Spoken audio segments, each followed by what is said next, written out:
ନରେଶ ବାବୁ, ଆପଣଙ୍କ ଘରେ ଦୋଷ ଲାଗିଛି। ଯୋଉ ଘରେ ଆପଣ ରହିଛନ୍ତି, ସେଇଠି ଅଭିଶାପ ରହିଛି। ସେଇଥିପାଇଁ ଆପଣଙ୍କୁ ତାଙ୍କୁ ଗ୍ରହଣ କରିବାକୁ ପଡ଼ିଲା। ଆପଣଙ୍କର ଆର୍ଥିକ ମାର୍ଗ ବନ୍ଦ ହେଇକି ରହିଛି, ସଫଳତା ସବୁ ଅଟକିକି ରହୁଛି। ତଥା ବିବାଦ ପାଇଁ ମଧ୍ୟ ତନ୍ତ୍ରକ୍ରିୟା କରାଯାଇଛି। ଦେବୀ ଦେବତାମାନେ ଘରେ ରହୁନାହାନ୍ତି। ପୂଜା ପାଠର କେବଳ 2% ଲାଭ ଆପଣଙ୍କୁ ମିଳୁଛି, 98% ଆଉ କାହାକୁ ଯାଉଛି।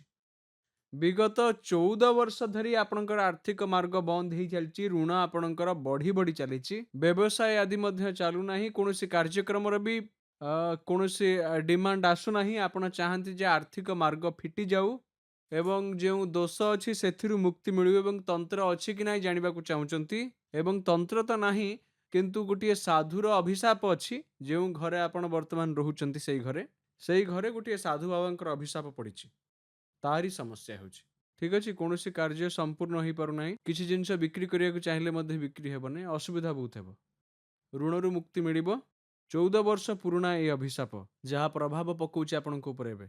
ବାକି ଏଇ ଯୋଉ ଅଭିଶାପ ଅଛି, ଇଏ ପ୍ରାୟତଃ ଯାହା ଘରୁ କେବେ ଯାଇଛନ୍ତି, ଆପଣଙ୍କ ଜନ୍ମ ପୂର୍ବରୁ ଅଛି। ତେବେ ଧରି ନିଅନ୍ତୁ ଯେ ଦୋଷ ମାନେ ଯିଏ ସେଠି ରହୁଥିଲେ ତାଙ୍କର ମଧ୍ୟ ଜନ୍ମ ପୂର୍ବରୁ ଅଛି।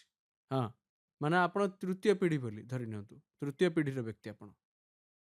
ମନ୍ତ୍ର ଗୋଟେ ଦଉଛି, ତାକୁ ଜପ କରିବେ।